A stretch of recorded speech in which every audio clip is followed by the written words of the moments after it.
So yung mga bossing, dahil defective na nga itong regulator ni Sir, ay, ba yun? Opya, magkaparehas. So I think, ito yung sa kanya. Ay ito nga, ito. Yan, kasi may grasa-grasa.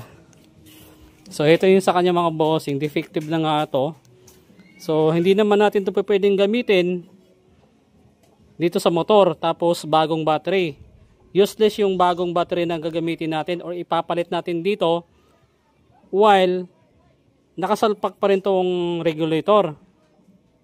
So ang gagawin natin dito, pansamantala, yung walang mga budget or kapos sa pera, ang tanging paraan para mapagana nyo yung motor nyo, itong conversion. So from 4 wires or 4 pins, magkakonvert tayo ng 5 pins mga bossing.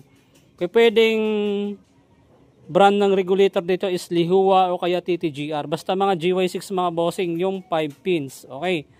So pansamantala lang to mga bossing kasi medyo alangan si Sir sa kanyang budget. So ang conversion dito mga bossing sa Sniper 150, ito lang. Yung yellow wire ng TTGR sa isang white wire ng stator. Tapos yung pink wire ng TTGR sa isang white wire ng stator. Pwede rin yan magkabaliktaran mga bossing. Walang problema dyan. Yung pink wire malagay nyo dito sa kaliwa. Tapos yung yellow wire malagay nyo sa kanan. Pwede rin yon. Tapos dito naman tayo sa red at black ng TTGR mga bossing. Ang gawin nyo, pagsamahin nyo mga bossing, yung wire na yon, tapos i-connect nyo dito sa red wire ng Sniper 150. Ayan red wire. Okay? Tapos yung the last, itong green wire ng TTGR, i-connect nyo sa black wire ng Sniper 150. Negative yan mga bossing.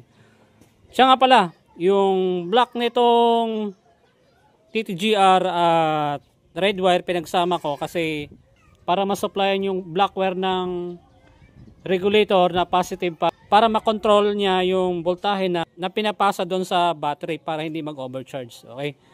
So pwede namang itong black wire i-connect nyo sa susian, sa accessories wire, or kaya naman kagaya nitong ginawa ko, yung black wire at red wire pinagsama ko na. Tapos kinonect ko sa red wire ng battery. So yan lang mga bossing kung paano mag-convert dito sa Sniper 150 ng GY6 or 5 pins na regulator.